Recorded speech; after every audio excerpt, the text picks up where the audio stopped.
वालेकुम रहमतुल्लाहि व बरकातहू। उम्मीद करती हूँ आप सब लोग खैरियत से होंगे। सो गाइज़, आज जो हम बुक स्टार्ट करने वाले हैं वो है जनरल सर्जरी, जिसके बारे में आप लोगों को अपने सीनियर्स ने और पता नहीं किस किस ने बहुत डराया हुआ है। तो ये कोई इतनी वो मुश्किल बुक नहीं है जितना हमें इसके बारे में डराया जाता है। ये इजी बुक है, सिंपल बुक है। मैंने इसको जितना रीड किया, मुझे अभी तक कोई ऐसी चीज़ इसमें कोई रॉकेट साइंस नहीं मिली जो कि हमें पहले से नहीं पता थी। हम लोग पहले से सारी चीज़ें पढ़ चुके हैं, बस इसके बारे में हमें डराया जाता है। तो इसके पेपर का कुछ ऐसा सीन होता है कि हम लोग प्रेडिक्ट नहीं कर सकते कि ये किस बुक से आएगा, क्योंकि टॉपिक्स हमें पता होते हैं और जो आना होता है वो तो किसी भी बुक से आ सकता है। सो हमें बस टॉपिक्स प्रिपेयर करना होते हैं, वो किसी भी बुक से आप कर सकते हैं। मैं जो बुक यूज़ कर रही हूँ वो ये है अब्दुल वहाब डोगर की। थोड़ा सिंपल फॉर्म में लिखी हुई है और मोस्टली लोग ये यूज़ करते हैं, तो इसी से हम लोग कंटिन्यू करेंगे। अब हम जनरल सर्जरी जो है, आपको पता है सर्जरी में दो हैं, जनरल सर्जरी और सिस्टमिक है। सिस्टमिक हम काफ़ी सिलेक्टिव करेंगे और जनरल जो है इसके भी कुछ इंपॉर्टेंट चैप्टर्स और कुछ स्लाइड्स, और बाकी इसके पास पेपर और फिर अल्लाह के हवाले। क्योंकि इसका पेपर जो है ये हम प्रेडिक्ट नहीं कर सकते ना कि ये यहीं से आएगा या नहीं, और मोस्ट प्रोबेबली जो जहाँ से सब तैयारी करते हैं और जहाँ से पेपर आता है वहीं से करेंगे। तो इसके सारे चैप्टर नहीं करने वाले, इम्पॉर्टेंट चैप्टर करेंगे और बाकी स्लाइड्स। तो अभी जो हम चैप्टर स्टार्ट करेंगे वो है second chapter, pre operative evaluation and management. इसको स्टार्ट करते हैं। तो नाम से आपको पता चल गया है कि pre operative evaluation and management जो है कि ऑपरेशन से पहले आपने जो पेशेंट को चेक करना होता है कि कहीं उसमें कोई मसला तो नहीं है, उसको कोई डिज़ीज़ ऐसी जो आपकी सर्जरी में रोल प्ले करे या कोई नेगेटिव इफ़ेक्ट्स आएँ उसके। तो ये सारी चीज़ें आपने पहले से देखना होती है। तो ये सारी चीज़ें जो हैं वो इस चैप्टर में हैं। तो मैंने तकरीबन मार्क किया हुआ है। मैं सिर्फ बोलती जाऊंगी, आप लोग अपने बुक्स और अपने मार्कर्स और जैसे भी आप हाईलाइट करते हैं या अंडरलाइन करते हैं, जो भी अपनी बुक्स खोलें और कंटिन्यू करते हैं। स्टार्ट करना है following primary goals of pre operative evaluation के। ऑपरेशन से पहले आपने जो आपके गोल्स हैं, जो आप इवैल्यूएशन कर रहे हैं, वो किस वजह से कर रहे हैं, ठीक है। वो हैं, सबसे पहले डॉक्यूमेंटेशन करना होती है। जो भी इस कंडीशन के पास आपके पास बंदा आया है, सर्जरी जिस वजह से करानी है, उस कंडीशन की डॉक्यूमेंटेशन करनी होती है। देन असेसमेंट करनी होती है बंदे की ओवरऑल हेल्थ की, ठीक है।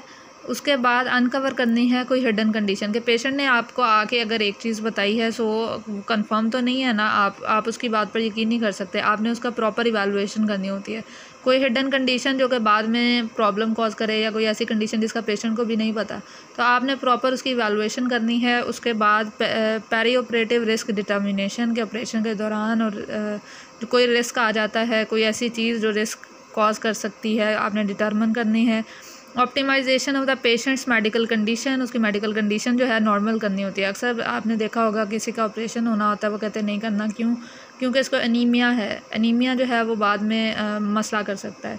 तो कोई भी ऐसी कंडीशन जो कि सर्जरी के दौरान मसला कर सकती है, पहले उसको ऑप्टिमाइज़ करते हैं, उसको नॉर्मल पे लेके आते हैं, उसके बाद सर्जरी करते हैं, ठीक हो गया। उसके बाद हमने करनी होती है पेरी ऑपरेटिव केयर प्लान बनाना है कि ऑपरेशन के बाद जो आपने उसका ख्याल रखना है, ऑपरेशन के दौरान जब करना है, वो सारा प्लान बनाना होता है। उसके बाद पेशेंट को एजुकेट करना होता है कि एनेस्थीसिया हम जो दे रहे हैं उसके बारे में उसको बताना है, सर्जरी क्या होती है, उसके दरमियान हम क्या करेंगे, उसके बाद क्या केयर की ज़रूरत है, ताकि पेशेंट को खुद पता हो कि मेरे साथ क्या होने वाला है। अक्सर लोग जो होते हैं वो टेंशन ले जाते हैं कि पता नहीं क्या होने लगा है, सो उसको तसल्ली भी देनी होती है ना। सो इससे क्या होगा, उसकी एंग्जाइटी कम हो जाएगी, ठीक है, जब उसे पता होगा क्या होने वाला है उस पर। उसके बाद आपने कोशिश करनी है रिडक्शन ऑफ कोस्ट्स करें, ठीक है, कि जो उसके लिए बेहतर और सस्ता तरीका है वो आप यूज़ करें। कि ये नहीं है कि आप महंगे से महंगा तरीका जो है उसके लिए लगा दें और जो है वही काम अगर कम कीमत में हो सकता था। तो आपने कोशिश करनी है कि बंदे के लिए रिडक्शन ऑफ कॉस्ट करें, शॉर्टनिंग ऑफ हॉस्पिटल स्टे, कि बंदे को ज़्यादा देर हॉस्पिटल में ना रहना पड़े। उसके बाद reduction of cancellation and increase the patient satisfaction, के कैंसिलेशन नहीं करनी कि अगर आपके पेशेंट की कंडीशन अभी भी सही नहीं हुई, अब 2 हफ्ते बाद आइएगा, 2 हफ्ते बाद आता है, आपने कहना नहीं अभी भी ठीक नहीं हुई ये वो। तो आपने कोशिश करनी है कि जल्दी से उसको ऑप्टिमाइज़ करके ये कैंसिलेशन वाला जो प्रोग्राम है ये ना करें। इससे पेशेंट भी एंग्जाइटी में आ जाता है और अक्सर कहते हैं दफ़ा करो, हमने करानी नहीं है। तो ये काम आपने नहीं करना, ये कम से कम करना है कि जब बहुत ज़रूरत है तब करना है। उसके बाद पेशेंट की सेटिस्फैक्शन सबसे ज़्यादा इंपॉर्टेंट होती है। सो अभी तक हमने जो गोल्स पढ़े हैं, उम्मीद है उसमें से कुछ भी ऐसा नहीं था कि आप लोगों को मुश्किल लगा हो। देन एनेस्थीसिया, ये जो प्री ऑपरेटिव असेसमेंट जो होती है किसने करनी होती है, सर्जिकल टीम होती है और एनेस्थेटिस्ट होते हैं कि जिन्होंने एनेस्थीसिया देना होता है और सर्जिकल टीम है प्रॉपर। इसके कंपोनेंट आ जाते हैं, सबसे पहले आपने हिस्ट्री लेनी होती है, उसके बाद एग्जामिनेशन एंड इन्वेस्टिगेशंस, उसके बाद अगर कोई अबनॉर्मेलिटी मिल जाती है उसको आपने ट्रीट करना है, नॉर्मल लेवल पे लेके आना है। सबसे पहले हमने कहा प्री ऑपरेटिव हिस्ट्री होती है। हिस्ट्री जो है सबसे ज़्यादा इंपॉर्टेंट कंपोनेंट होता है। आपने क्या हिस्ट्री लेनी है, उससे पास्ट मेडिकल हिस्ट्री पूछनी है, करंट मेडिकल हिस्ट्री पूछनी है, कोई surgical history, family history, social history, कोई वो ड्रग्स लेता है, कोई अल्कोहल यूज़ करता है, कोई भी उसकी जो सोशल हिस्ट्री है आपने सारी उससे पूछनी है। उसके अलावा किसी चीज़ से उसको एलर्जी तो नहीं, कोई ड्रग्स वो रिसेंट ले रहा है, अनयूजुअल रिएक्शंस, अगर कोई ड्रग्स उसने यूज़ की उसको कोई अनयूजुअल रिएक्शन हुआ है नॉर्मल से हट के, ठीक है, वो उससे पूछ लें कि कोई ऐसा हुआ तो नहीं था, या फिर कोई प्रीवियस उसको कोई सर्जरी या कोई एनेस्थीसिया लगा था उसकी वजह से कोई कॉम्प्लिकेशन तो नहीं आई थी, ठीक है। ये प्रॉपरली आपने एक एक चीज़ उससे सारी पूछनी है, ठीक है। कोई भी एक पॉइंट मिस हो गया और बाद में सर्जरी में मसला बन सकता है, सो सारी चीज़ें उससे पूछना होती हैं। कंप्लीट सिस्टम रिव्यू करना है। Disease of the cardiovascular and respiratory system are the most relevant in respect of fitness for anaesthesia and surgery, ठीक है। सर्जरी के दौरान एनेस्थीसिया जब आपने लगाना होता है, सर्जरी के अंदर सबसे ज़्यादा जो मुश्किल पेश आती है वो किसकी वजह से आती है, कार्डियोवैस्कुलर डिजीज़, रेस्पिरेटरी सिस्टम की डिजीज़ की वजह से, ठीक है। ये बहुत ज़्यादा मेजर रोल प्ले करती हैं, इसलिए ये इन कंडीशंस को आपने बिल्कुल भी वो अवॉइड नहीं करना है, ठीक है। अब आपने हिस्ट्री में जो मेन चीज़ें पूछनी होती है, कार्डियोवैस्कुलर हिस्ट्री पूछनी है कि एमआई हुआ था, अगर एमआई लेस दैन 6 वीक्स हुआ है या ज़्यादा टाइम हो गया है, hypertension, ischaemic heart disease, arrhythmias, ये सारी चीज़ें आपने उससे पूछ लेनी है। देन रेस्पिरेटरी हिस्ट्री में आपने उससे कुछ सीओपीडी और अस्थमा की हिस्ट्री पूछ लेंगे, ये कोई ऐसी डिजीज़ तो नहीं है, जीआईटी की, ये आपने सारे सिस्टम रिव्यू कर रहे हैं ना। आपने पहले कार्डियोवैस्कुलर सिस्टम किया है, अब आप रेस्पिरेटरी सिस्टम की जो डिजीज़ हैं वो पूछ रहे हैं। देन जीआईटी की पूछ लें, hepatitis, peptic ulcer, GERD, chronic liver disease, obstructive jaundice, कोई ऐसी डिजीज़ तो नहीं है। न्यूरोलॉजिकल में सीवीए, एपिलेप्सी और साइकियाट्रिक इलनेस, रीनल में renal dysfunction and UTIs, endocrine में diabetes, thyrotoxicosis, pheochromocytoma. Then previous surgery, anaesthesia, malignancy, medications, ये भी उसके अलावा अभी हमने सिस्टम रिव्यू कर लिया ना एंडोक्राइन सिस्टम तक, उसके अलावा उससे प्रीवियस सर्जरी का पूछ लें। कोई एनेस्थीसिया उसको लगा है, मेलिग्नेंसी थी, कोई मेडिकेशन वो यूज़ कर रहा है, ये सब पूछें। स्मोकिंग, अल्कोहलिज्म, ब्लीडिंग डिसऑर्डर या ड्रग्स एलर्जी। अब यहाँ तक आपके जहन में कोई भी ऐसी चीज़ के रह तो नहीं गई, सारी चीज़ें आपने पूछ ली हैं। उसकी प्रीवियस हिस्ट्री में कोई भी ऐसा कोई सिस्टम नहीं रह गया, कुछ भी नहीं रह गया, ठीक है। हर चीज़ पूछ ली है, ठीक है। उसको डॉक्यूमेंट करना है, हर चीज़ लिखनी है आपने अपने पास। अब हिस्ट्री जब ख़त्म हो जाती है देन फिज़िकल एग्जामिनेशन पे आ जाते हैं। फिज़िकल एग्जामिनेशन उसका करना है कि हिस्ट्री की बेस पे आपने एग्जामिनेशन करना है। क्या क्या चीज़ें देखनी है, एयरवे, लंग्स, हार्ट और वाइटल साइंस देखने होते हैं। कोई भी अबनॉर्मल फाइंडिंग है उसको नोट डाउन करें, उसको इन्वेस्टिगेट करें, और हो सके तो अगर इलेक्टिव सर्जरी है तो उसको डिले कर दे जब तक वो चीज़ ठीक नहीं हो जाती। एयरवे एग्जामिनेशन में आपने क्या देखना है, airway examination is done to identify the predictors of difficult mask ventilation and difficult intubation. तो अगर आप एयरवे में कोई मसला होगा तो ऑपरेशन के दौरान तो आपने उसको वेंटिलेशन देनी है ना, ठीक है, ट्यूब्स वगैरह डालनी है। तो अगर उसका एयरवे ही इंटैक्ट नहीं है, कोई मसला है, तो आप को तो सबसे बड़ा मसला यही है कि आपने एयरवे ही मेंटेन नहीं कर पाएंगे, उसकी वेंटिलेशन कैसे मेंटेन कर पाएंगे। सो उसके लिए एक तरीका होता है Samsoon and Young modified Mallampati test, पता नहीं क्या है। सो इस टेस्ट के थ्रू आपने चेक करना है। क्लिनिकल सिटिंग इन फ्रंट, करना क्या होता है कि बंदे को अपने सामने बिठा लेना है, ठीक है। पेशेंट जो है उसको कहना है कि अपना मुंह खोलो, ज़ुबान बाहर निकालो, ठीक है, बोलना नहीं है, बस ज़ुबान बाहर निकाल दो, ठीक है, जैसे ये है, ठीक है, खाली अपना उसने अपने ज़ुबान बाहर निकालनी। अब ये है आपने ख़ुद देखना है कि ग्रेड 1 में क्या होता है कि आपने उसका मुंह में देखना आपको क्या चीज़ें नज़र आ रही हैं। सामने से सॉफ्ट पैलेट, फॉसेस, व्यूला, पिलर्स सब विजिबल हैं।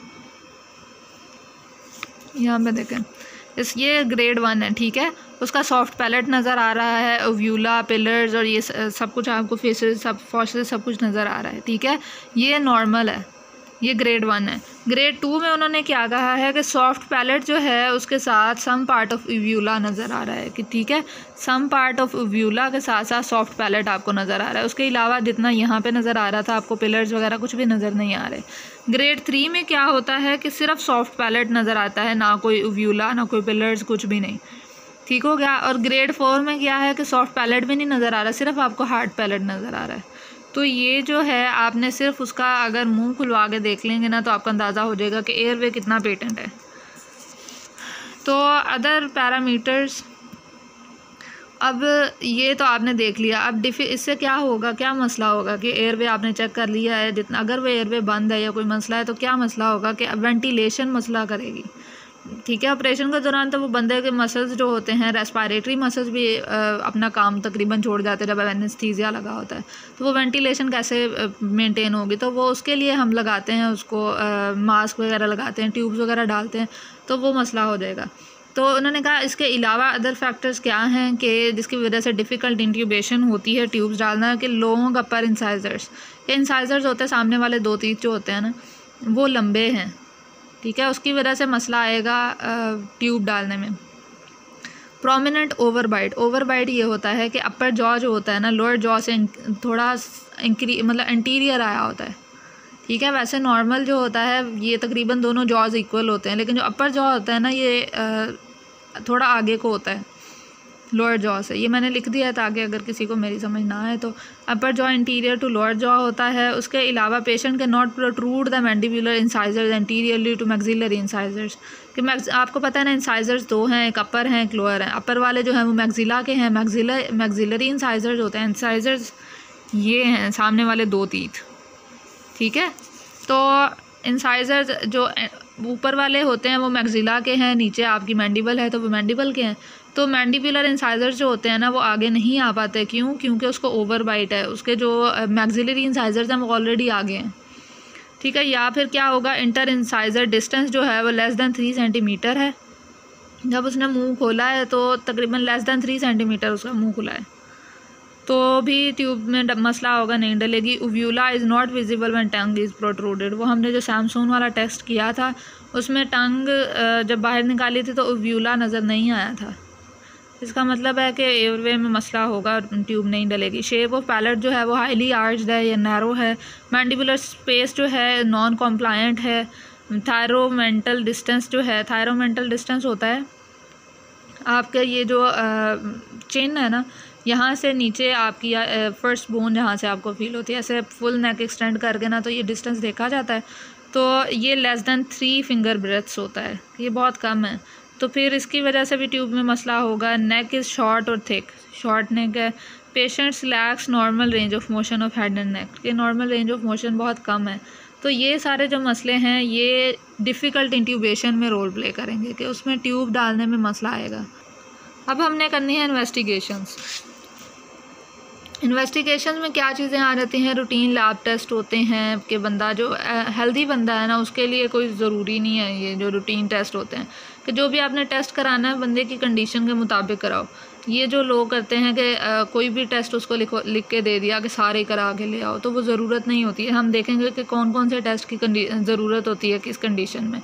तो सारे टेस्ट जो होते हैं एक तो वो कॉस्ट इफेक्टिव होते हैं, ऊपर से नॉन बेनिफिशियल होते हैं, तो रूटीन लैब टेस्ट की कोई ज़रूरत नहीं होती।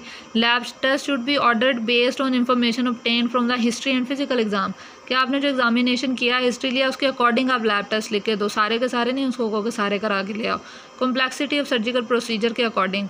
नो रूटीन लेबॉर्टरी और diagnostic screening test is necessary for the pre anaesthesia evaluation but the investigations are needed in major surgery which can cause organ system dysfunction.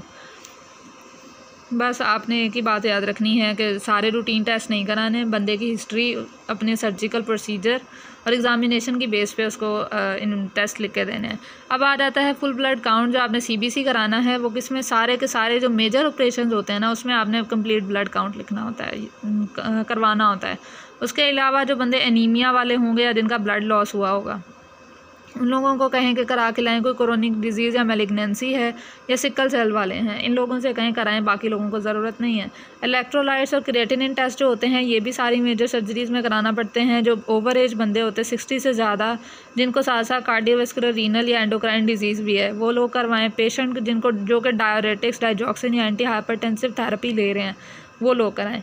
उसके बाद इको जो होती है ये भी 60 से ज़्यादा लोग वाले एज वाले लोग कराएंगे, साथ उनके कार्डियोवैस्कुलर, रीनल, रेस्पिरेटरी इन्वॉल्वमेंट हो तो, और साथ डायबिटीज़ वाले। अब आप देखें कि हर बंदे को हम इको भी नहीं कह रहे, हर बंदे को हम ये नहीं कह रहे इलेक्ट्रोलाइट्स कराने हैं या सारे टेस्ट के, हर बंदे की अपनी कंडीशन है, उसके अकॉर्डिंग क्लॉटिंग स्क्रीन जो है आपने कब करानी है? जब ब्लीडिंग डायथीसिस हो, लिवर डिजीज़ हो, एक्लैम्सिया हो, और इसके अलावा पेशेंट ऑन एंटीकोगुलेशन। एक्लैम्सिया अगर आपको नहीं पता तो मैंने लिखा हुआ है कि जो फीमेल्स होती हैं ना, प्रेग्नेंट फीमेल्स होती हैं, उनका जब ब्लड प्रेशर इंक्रीज़ कर जाता है उसकी वजह से उनको कन्वल्जन्स आना शुरू हो जाती हैं। ये डिफ़िकल्ट कंडीशन बन जाती है, बहुत सीरियस कंडीशन बन जाती है। चेस्ट एक्सरे जो होता है कार्डियक हिस्ट्री के अकॉर्डिंग आपने कराना है। रेस्पिरेटरी सिम्टम्स देख लें अगर उसको आ रहे हैं, COPD जो है अगर प्रेजेंट है तो कराएं, या कोई पल्मोनरी कैंसर, मेटास्टेसिस और फ्यूजन। अब ना अगर बात आपको रट्टे वाली लग रही है ना कि बात कि अब हम कैसे एक एक चीज़ याद रखेंगे, तो जहन में बस इतनी सी बात आपने जहन में रखनी है कि देखिए CBC है, कंप्लीट ब्लड काउंट, वो आपने एनीमिया होगा तो भी कराने की ज़रूरत है ना। हर वो कंडीशन जिसमें ब्लड कम होने के चांसेस हैं, लाइक मैलिग्नेंसी में होता है, ठीक है, कोई क्रॉनिक डिजीज़ है उसमें ऐसा हो जाता है, सिकल सेल जो है, मतलब ब्लड से रिलेटेड जो होंगे। उसके अलावा मेजर सर्जरीज़ में तो कराना ही कराना है ना, ठीक है। इलेक्ट्रोलाइट्स और क्रिएटिनिन ये भी मेजर सर्जरीज़ में कराते हैं। उसके अलावा जो होते हैं बूढ़े बंदे, उनमें ये इनके इम्बैलेंस होता है ना, तो रिलेट कर लिया करें। इको जो है अब आप हर बंदे को तो नहीं कराओगे ना, जिनको कार्डियक इश्यूज़ होंगे या वो बूढ़े बंदे होंगे उनको करानी होती है। उसके बाद क्लॉटिंग वाली जो होती है वो उस बंदे को कराएंगे जिनका ब्लड से रिलेटेड कोई मसला होगा, लाइक ब्लीडिंग डायथीसिस है, लिवर की डिजीज़ है, क्लम्सिया, या एंटीकोगुलेशन ड्रग्स ले रहे हैं। एक्सरे अब आप उसको कराओगे जिनका चेस्ट रिलेटेड कोई मसला होगा। उसी तरह प्रेगनेंसी टेस्ट जो है सारी फीमेल्स जो कि चाइल्ड बेयरिंग एज में हैं उनका करा लें। ब्लड ग्लूकोज और HbA1c ये टेस्ट डायबिटीज़ में कराते हैं, और उसके अलावा एंडोक्राइन प्रॉब्लम्स में कराते हैं।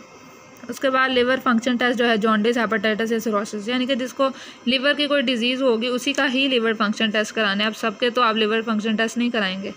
उसके बाद उन्होंने लिखा हुआ है कि further coronary angiogram, cardiac perfusion scan, pulmonary function test, ABG, CT scan वगैरह ये जो कराते हैं ये सारे कंडीशन के अकॉर्डिंग कराते हैं। उसके बाद ये क्लासेस हैं, अमेरिकन सोसाइटी ऑफ एनेस्थीसियोलॉजिस्ट ने फ़िज़िकल स्टेट को क्लासीफाई किया 6 क्लासेस में। क्लास 1 है कि कोई बंदे मतलब कि डिज़ीज़ किस लेवल की है ना, हम उनको डिवाइड कर देते हैं। क्लास 1 के बंदे जो हैं ASA के, क्लास 2 के बंदे, आगे आएगा कि ASA की क्लास के 3 से ज़्यादा वाले जो बंदे होते हैं वो रिस्क पे हैं या इस तरह। तो आपको अंदाज़ा होना चाहिए कि ये किस तरह का, सारा रट्टे की ज़रूरत नहीं है, अंदाज़ा काफ़ी है कि क्लास 1 वाले हैं जिनको कोई ऑर्गेनिक, साइकोलॉजिकल, फिजियोलॉजिकल या बायोकेमिकल किसी तरह की कोई डिज़ीज़ नहीं है, बिल्कुल ठीक है, वो क्लास 1 के हैं। क्लास 2 है कि mild to moderate systemic disturbance है, इनको लाइक हार्ट डिजीज़ है लेकिन कोई इतना मसला नहीं है, ठीक है। फिज़िकल एक्टिविटी को जो स्लाइटली लिमिट कर रही है, हार्ट डिजीज़ है लेकिन इतनी है नहीं, इतनी ज़्यादा नहीं है। एसेंशियल हाइपरटेंशन है, डायबिटीज़ है, एनीमिया है, एज ज़्यादा है, मॉर्बिड ओबेसिटी है, क्रॉनिक ब्रोंकाइटिस के, ये डिजीज़ हैं लेकिन ये इतना मसला नहीं करेंगे आपकी सर्जरी के दौरान, ठीक है। और क्लास 3 वाले वो लोग हैं सीवियर सिस्टमिक डिस्टर्बेंस वाले हैं कि उनको कार्डियक डिजीज़ है, और डिजीज़ जो भी होंगी वो आपकी एक्टिविटी को लिमिट करेंगी, ठीक है। कि हार्ट डिजीज़ है वो एक्टिविटी को लिमिट कर रही है। एसेंशियल हाइपरटेंशन पहले में एसेंशियल थी खाली, इसमें पुअरली कंट्रोल्ड है, वो कंट्रोल्ड थी, ठीक है। उसके अलावा इसमें है डायबिटीज़ मेलाइटिस, उसके साथ साथ वेस्कुलर कॉम्प्लिकेशंस भी हैं, ठीक है। कि थोड़ा थोड़ा इसको ना कॉम्प्लेक्स करते जाना है। ऊपर उन्होंने क्या कहा था, एक्सट्रीम एज, मॉर्बिड ओबेसिटी और ये वो, तो यहाँ पे थोड़ा सा उससे ज़्यादा कर देंगे कि एंजाइना भी है उसको, ठीक है। क्रॉनिक पल्मोनरी डिजीज़ भी है और हिस्ट्री है कोई प्रायर MI की, मायोकार्डियल इन्फार्क्शन की। उसके अलावा क्लास 4 वाले हैं, इनकी सीवियर सिस्टमिक डिस्टर्बेंस जो कि लाइफ थ्रेटनिंग है, ठीक है। पहले माइल्ड टू मॉडरेट थी जो कि आपकी सर्जरी को शायद अफेक्ट करती, सीवियर सिस्टमिक होती है जो कि आपकी सर्जरी को अफेक्ट करेगी, ठीक है, या ना भी करे लेकिन मोस्टली चांसेस होते हैं कि वो करेगी। सीवियर सिस्टमिक डिस्टर्बेंस जो कि लाइफ थ्रेटनिंग है, ये तो पक्का करेगी ना, ठीक है, ये सर्जरी के बगैर भी लाइफ थ्रेटनिंग है। तो इसकी एग्जांपल है कंजेस्टिव हार्ट फेलियर हो गया, एंजाइना पेक्टोरिस जो कि परसिस्टेंट है, पल्मोनरी रीनल और हिपैटिक डिसफंक्शन हो गया, ठीक है, ये सर्जरी के बगैर भी लाइफ थ्रेटनिंग है। तो ये क्लास 4 के बंदों में आ जाती है। और क्लास 5 वाले जो हैं ये ऐसे बंदे हैं जो कि moribund patient who has little chance of survival, इनके बचने के जो चांसेस हैं वो सिर्फ सर्जरी से हैं, ठीक है, कि ये सर्जरी उनका लास्ट होप है। ये वो वाले लोग हैं, वो क्लास 5 के आ जाते हैं कि हैमरेज अनकंट्रोल्ड है, वैसे तो मरना ही है इन्होंने, शायद सर्जरी से बच जाएँ, ठीक है। रप्चर हो गया, एब्डोमिनल एन्यूरिज्म, ये सेरिब्रल ट्रॉमा हो गया है, या कोई पल्मोनरी एम्बोला है, कि ऐसे तो मर ही रहे हैं, शायद सर्जरी से बच जाएं, तो इनकी सर्जरी लास्ट होप होती है। और क्लास 6 वाले जो होते हैं ये ब्रेन डेड पेशेंट है, डिक्लेयर हो गए हैं, बस इनकी सर्जरी क्यों की जा रही है कि जो इनके ऑर्गन्स हैं आपने रिमूव करने हैं डोनर पर्पसेस के लिए, ठीक है, डोनेट करने के लिए ऑर्गन्स, तो ये डेड बंदों की होती है क्लास 6, ठीक है। तो सिवियरिटी आहिस्ता आहिस्ता इंक्रीज़ कर रही थी, आप लोगों ने देख लिया। देन आती है specific pre operative problems and then management. हमने कहा था कि पहले हम हिस्ट्री लेंगे, फिर हम एग्जामिनेशन करेंगे, उसके बाद हम इन्वेस्टिगेशंस करेंगे, यानी कि सारे टेस्ट वगैरह करेंगे, लैब टेस्ट। उसके बाद अगर कोई हमें डिजीज़ कोई मसला मिल जाता है तो हम उसको सॉर्ट आउट करेंगे, देन हम सर्जरी करेंगे, ठीक है। तो अब हम वो मसला हमें अगर कोई मिल गया, हम उसको सॉर्ट आउट करने लगे हैं।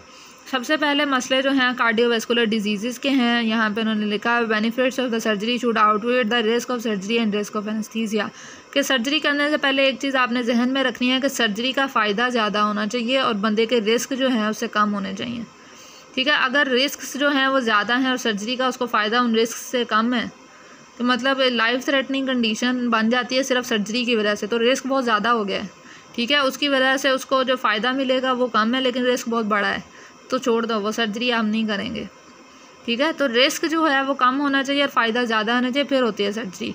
तो उसके लिए ही हम प्री ऑपरेटिव असेसमेंट वगैरह करते हैं। सिर्फ ये है कि जो इमरजेंसी सर्जरी है ना वो आप कर सकोगे, बाकी इलेक्टिव सर्जरीज जो होती हैं ना, जो कि डिले भी हो सकती हैं, वो डिले कर देंगे। अगर ये हम रिक्वायरमेंट्स हम देखेंगे कि अगर वो मीट करती हैं तो ठीक है, अगर नहीं करती तो हम ये डिले कर देंगे।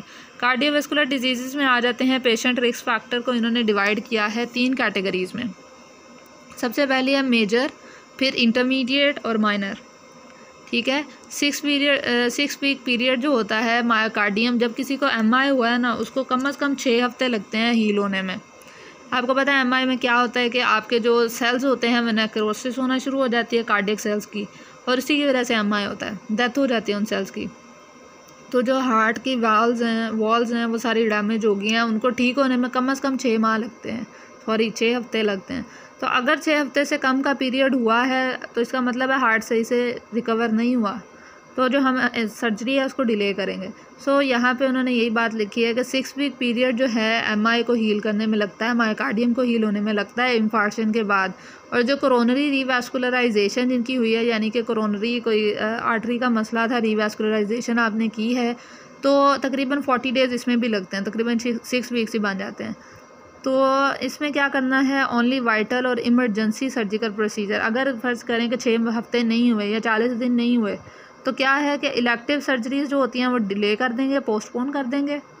और जो बहुत इमरजेंसी की कंडीशन है कि अब एक बंदा आपके पास लाइफ थ्रेटनिंग कंडीशन में आ गया कि उसकी सर्जरी ज़रूरी है, ठीक है, इमरजेंसी कंडीशन है, तो फिर तो करनी पड़ेगी, फिर आप रिस्क लेंगे। लेकिन अगर इलेक्टिव सर्जरी है फिर रिस्क नहीं लेंगे, फिर उसको कहेंगे कि बाद में आओ जब ये ठीक हो जाए, यानी कि 6 हफ्ते का अगर ड्यूरेशन है तो 6 हफ्ते गुजरेंगे फिर करेंगे, अभी नहीं करनी। So intermediate risk factors independent risk factors होते हैं। माइनर रिस्क फैक्टर्स जो होते हैं ये इंक्रीज़ करते हैं प्रोबेबिलिटी ऑफ कोरोनरी डिजीज़। ये यहाँ पे देख लेते हैं हम, ये इन्होंने टेबल में सबसे पहले लिखा है मेजर क्लिनिकल प्रिडिक्टर्स। हमने कहा ना 3 हमने कहे हैं, मेजर होते हैं, इंटरमीडिएट और माइनर। मेजर होते हैं markers of unstable coronary artery disease, के कोरोनरी आर्टरी डिजीज़ बहुत सीवियर है, अनस्टेबल है। तो इसमें MI यानी कि MI को हुए हुए अभी 6 हफ्ते नहीं हुए, लेस दैन 6 वीक हुआ है, अनस्टेबल और सीवियर एंजाइना है, ठीक है। ये सीवियर एंजाइना आपको पता है ना, ये कंट्रोल में नहीं होता, तो इसमें ये मेजर मसला है कार्डियोवैस्कुलर सिस्टम का। उसके अलावा डीकम्पनसेटेड कंजेस्टिव हार्ट फेलियर है, कंजेस्टिव हार्ट फेलियर है भी और डीकम्पनसेटेड है, यानी बहुत सीवियर है। एरिथमियाज आ रहे हैं, वाल्वुलर डिजीज़ है, सीवियर किस्म की एओर्टिक माइट्रल स्टेनोसिस, यानी कि वाल्व एरिया कम से कम 1 सेंटीमीटर स्क्वायर से भी कम हो गया। उसके अलावा कैबेज या PTCA किए हुए लेस दैन 6 वीक हुए हैं। जो हमने कहा था ना कोरोनरी रीवैस्कुलराइजेशन जो सर्जरी होती है उसको 40 दिन लगते हैं कम से कम, तो अभी 40 दिन नहीं हुए, यानी 6 हफ्ते नहीं हुए, ठीक है। तो ये मेजर क्लिनिकल प्रिडिक्टर्स हैं, मसला बहुत ज़्यादा हो जाएगा, रिस्क बहुत ज़्यादा है इनमें। देन इंटरमीडिएट आ जाते हैं। इंटरमीडिएट क्लिनिकल प्रिडिक्टर्स जो होते हैं ये स्टेबल कोरोनरी आर्टरी डिजीज़ के मार्कर हैं, ठीक है। इसमें कोरोनरी आर्टरी डिजीज़ है लेकिन स्टेबल है, ठीक है। उसमें अनस्टेबल थी, ऊपर लिखा हुआ है, मैंने ऑरेंज में मार्क किया हुआ है कि markers of unstable coronary artery disease है मेजर, ठीक है। और जो इंटरमीडिएट वाले होते हैं ये स्टेबल है, इसमें कोरोनरी आर्टरी डिजीज़ है लेकिन स्टेबल है, ठीक है। इसमें MI हुआ है उसको 6 हफ्तों से ज़्यादा टाइम हो गया है, ठीक है। लेकिन 6 हफ्ते, अभी 6 हफ्ते ही हुए हैं ना, अभी तो 6 हफ्ते कम से कम हमने कहे थे हील होने में लगते हैं। 6 हफ्ते हो गए हैं, 6 हफ्ते से ज़्यादा टाइम हो गया, लेकिन 3 माह जो हुए हैं, यानी कि 3 माह से कम ही टाइम हुआ है अगर कॉम्प्लिकेटेड था तो लेकिन हो गया इतना टाइम जितना हमने कहा था। तो ये इंटरमीडिएट रिस्क है, अब इतना बिल्कुल कम नहीं हुआ लेकिन इंटरमीडिएट रिस्क पे है। एंजाइना है लेकिन माइल्ड है, इस्कीमिया है साइलेंट। अब कंजेस्टिव हार्ट फेलियर भी है लेकिन कॉम्पनसेटेड है, उसमें डीकॉम्पनसेटेड था। अब ये कैबेज और PTCA जो है इसको हुए हुए कम से कम हमने कहा था 6 वीक्स चाहिए, तो वो हो गए हैं। डायबिटीज़ है, रीनल इंसफिशेंसी है। तो अभी ये जो माइनर डिजीज़ फैक्टर्स आ जाते हैं, एक तो ब्लर हो जाता है, अच्छा, सो माइनर क्लिनिकल प्रेडिक्टर्स आ जाते हैं। इसमें probability of coronary artery disease ज़्यादा है, ठीक है। कोरोनरी आर्टरी डिजीज़ है नहीं है, इसमें सिर्फ प्रोबेबिलिटी इंक्रीज़ है, यानी कि फैमिलियल हिस्ट्री है, यानी कि फैमिली में आती है कोरोनरी आर्टरी डिजीज़, या एज है 70 से ज़्यादा, ECG में कोई अबनॉर्मेलिटी आ गई है, एरिथमियाज वगैरह आ गए हैं, लो फंक्शनल कैपेसिटी है, स्ट्रोक की कोई हिस्ट्री है, या सिस्टमिक हाइपरटेंशन है जो कि अनकंट्रोल्ड है, हाइपर कोलेस्ट्रोलीमिया है, स्मोकिंग करता है बंदा, इन्फार्क्शन हुए हुए 3 माह से ज़्यादा अरसा गुजर गया है। कैबेज और PTCA को भी हुए हुए मोर देन 3। ये जो PTCA या कैबेज जिसका इनकी वो नहीं पता, वो ये नीचे लिखी हुई है। कैबेज कहते हैं कोरोनरी आर्टरी बाईपास ग्राफ्टिंग को, PTCA percutaneous transluminal coronary angioplasty, ये आपको पता ही है, लेकिन जिसको नहीं पता उसके लिए नीचे लिखी भी हुई है। ठीक हो गया। तो ये जो रिस्क फैक्टर्स होते हैं ये माइनर क्लिनिकल प्रेडिक्टर्स होते हैं। तो अगर ये प्रेजेंट है तो हमने क्या कहा था कि डिले कर देंगे अगर इलेक्टिव सर्जरी है तो, ठीक है। और अगर इलेक्टिव नहीं है, इमरजेंसी है, फिर तो करनी पड़ेगी। तो अब सबसे पहले आ जाता है MI का वही बात जो है पीछे भी हमने रिपीट की कि लेस दैन 6 मंथ्स होना, तो पोस्ट ऑपरेटिव ऑपरेशन के बाद दोबारा से MI होने के चांसेस जो हैं, ये मोर देन 6 मंथ ही कहा है ना मैंने। अगर 6 मंथ से ज़्यादा टाइम गुजर गया है तो ऑपरेशन के बाद दोबारा MI होने के चांसेस 5% तक हो जाते हैं, ठीक है। और अगर टाइम जो है 6 मंथ से कम है, यानी कि 4 to 6 मंथ्स है, यानी इंटरमीडिएट है, तो 10 to 20% चांसेस हैं, ठीक है। लेकिन अगर 3 मंथ से कम अरसा हुआ है, यानी सिवियर है, तो यानी मेजर है, तो 20 to 30% चांसेस हैं, ठीक है, कि ऑपरेशन के बाद दोबारा से MI हो जाएगा। तो इसीलिए हमने कहा कि ये अरसा गुजरना ज़रूरी है, जितना टाइम गुजरेगा उतने जो हैं चांसेस कम हो जाएंगे। Post operative peri operative MI is a lethal lesion with a 50 more than 50% mortality rate. अगर ऑपरेशन के बाद दोबारा से हो गया है ना MI, तो मोर्टेलिटी रेट 50% से भी ज़्यादा हो जाते हैं, कि बंदे के मरने के चांसेस बहुत ज़्यादा इंक्रीज़ हो जाते हैं अगर उसको दूसरा MI ऑपरेशन के बाद हो गया, ठीक है। इसलिए हम कह रहे थे कि डिले जो होता है इलेक्टिव सर्जरी, उसको कम से कम 6 मंथ का डिले कराएं। अगर उसको कोरोनरी एंजियोप्लास्टी यही कैबेज वगैरह उसने कराया है तो उसको भी डिले कर दें, ठीक है। फैक्टर्स उसके अलावा जो रिस्क और इंक्रीज़ कर सकते हैं रिस्क को, वह ischaemic heart disease, diabetes, smoking, hypertension, obesity, ये सारे आपको पता ही है। हार्ट को जो चीज़ें हार्ट पे नेगेटिव इफेक्ट होंगी वो रिस्क है। तो कोरोनरी स्टंटिंग, इलेक्टिव सर्जरी, वही बात बार बार लिखी हुई है कि कोरोनरी सर्जरी आपने डिले कर देनी है, सिर्फ इमरजेंसी जो है। अगर किसी को स्टंट वगैरह भी डला हुआ है, वही PTCA कैबेज जो हुआ है, उसके बाद आपने जितना टाइम है 6 वीक्स का टाइम है, उसको डिले कर दें इलेक्टिव सर्जरी को। उसके बाद एंजाइना है, एंजाइना में पेरी ऑपरेटिव MI के चांसेस 25% हो जाते हैं। अगर वो बंदा अनस्टेबल एंजाइना वाला है ना, हमने कहा था अनस्टेबल वाला मेजर रिस्क पे है, तो अनस्टेबल में 25% तक चांसेस होते हैं ऑपरेशन के बाद दोबारा MI होने के। तो ऐसे बंदे को कार्डियोलॉजिस्ट के पास भेजें, उसको कहें कि भाई इसको स्टंट वगैरह जो भी डालना है वो डालो। उसके बाद हम लोग उसका जो 6 हफ्ते जो टाइम है वो गुजरेगा, उसके बाद इलेक्टिव सर्जरी होगी, ठीक है। पहले इसका जो मेजर काम है लाइफ थ्रेटनिंग कंडीशन है उसको तो ख़त्म करो, वो कार्डियोलॉजिस्ट करेगा, उसको कार्डियोलॉजिस्ट के पास भेज दें। देन कंजेस्टिव हार्ट फेलियर आ जाता है। कंजेस्टिव हार्ट फेलियर जो है इसमें एडीमा, पेरोक्सिस्मल, नक्टर्नल डिस्निया और ऑर्थोपनिया वगैरह होता है, तो very high peri operative risk होते हैं। अगर जो है इसको ऑपरेशन कर दिया जाए और एक बंदे को कंजेस्टिव हार्ट फेलियर था पहले से ही, तो फिर बाद में मसला बहुत ज़्यादा बढ़ जाता है, ठीक है। ये बहुत ज़्यादा रिस्क फैक्टर्स इसके हैं। तो इसलिए क्या करना है कि इलेक्टिव सर्जरी जो है करने से पहले इसको कंट्रोल करना ज़रूरी है, ठीक है। लेफ़्ट वेंट्रिकुलर इजेक्शन फ्रैक्शन आपने पहले डिटरमिन करनी है। ठीक है, कि आपको इससे अंदाज़ा हो जाएगा कि लेफ़्ट वेंट्रिकल कितना ब्लड जो है वो निकाल रहा है। मूगा स्कैन होता है, इंपॉर्टेंट प्रिडिक्टर है सर्वाइवल के लिए। मूगा स्कैन कर लेते हैं, उससे आपको क्या पता चलेगा, लेफ़्ट वेंट्रिकल की इजेक्शन फ्रैक्शन। उससे अंदाज़ा हो जाएगा कंजेस्टिव हार्ट फेलियर किस कदर है। ठीक है, अगर इजेक्शन फ्रैक्शन 35% तक है ना, तो मोर्टेलिटी के चांसेस कितने, 19.5%। और अगर इजेक्शन फ्रैक्शन जो है 55% या उससे ज़्यादा है, तो मोर्टेलिटी चांसेस 2.2% या उससे भी कम हो जाते हैं। ठीक है, तो जितनी ज़्यादा इजेक्शन फ्रैक्शन होगी उतना जो है ये मोर्टेलिटी के चांसेस जो हैं कम हो जाएंगे। तो वो आपने पहले मूगा स्कैन से चेक कर लेना है। उसके बाद हाइपरटेंशन, अगर किसी बंदे का 160/90 mmHg कम अज़ कम इतना होना चाहिए। ठीक है, तो अगर इससे ज़्यादा है तो डिले करें, जब एंटी हाइपरटेंसिव वगैरह जो भी हैं उसको दें और इससे नॉर्मल पे लेके आएँ, उसके बाद उसकी सर्जरी करेंगे। वाल्वुलर हार्ट डिजीज़ जो होती हैं, ये बंदे वारफारिन जो एंटी कोगुलेंट्स ले रहे होते हैं, इनको क्या करना है कि वारफारिन जो है 5 दिन पहले स्टॉप करा देनी है। ठीक है, और अनफ्रैक्शनड हेपारिन पे लगा देना है इनको, जो कि जब उसकी INR लेस दैन 1.5% आ जाए। ठीक है, और जो उसका APPT है, यहाँ पे मैंने लिखा हुआ है activated partial thromboplastic clotting time, APPT। ठीक है, तो APPT टेस्ट होता है अगर ये आपको 1.5 टाइम्स नॉर्मल से 1.5 टाइम्स है, INR जो है उसका ये प्रोथ्रोम्बिन टाइम होता है, ये लेस दैन 1.5 है, तो फिर आपने क्या करना है, उसको हेपारिन पे लगा देना है। 5 दिन पहले रोक दी वारफारिन, हेपारिन भी एंटीकोगुलेंट ही है। ठीक है, लेकिन वारफारिन नहीं यूज़ कर सकते आप। 5 दिन पहले वारफारिन को ख़त्म कर दें और फिर क्या करना है, आपने अनफ्रैक्शनड हेपारिन पे लगा देना है। और कब लगाना है, जब उसका INR 1.5 से कम हो जाए, APPT 1.5 टाइम्स नॉर्मल से इतना इंक्रीज़ हो जाए। ठीक है, तो फिर आपने 2 दिन पहले जो है सर्जरी के 2 घंटे पहले फिर ये इन्फ्यूजन रोक देनी है। ठीक है, अब आपने 2 घंटे पहले हेपारिन भी रोक दिया। हेपारिन और वारफारिन जो है अब ऑपरेशन के बाद लगेंगे। ठीक हो गया।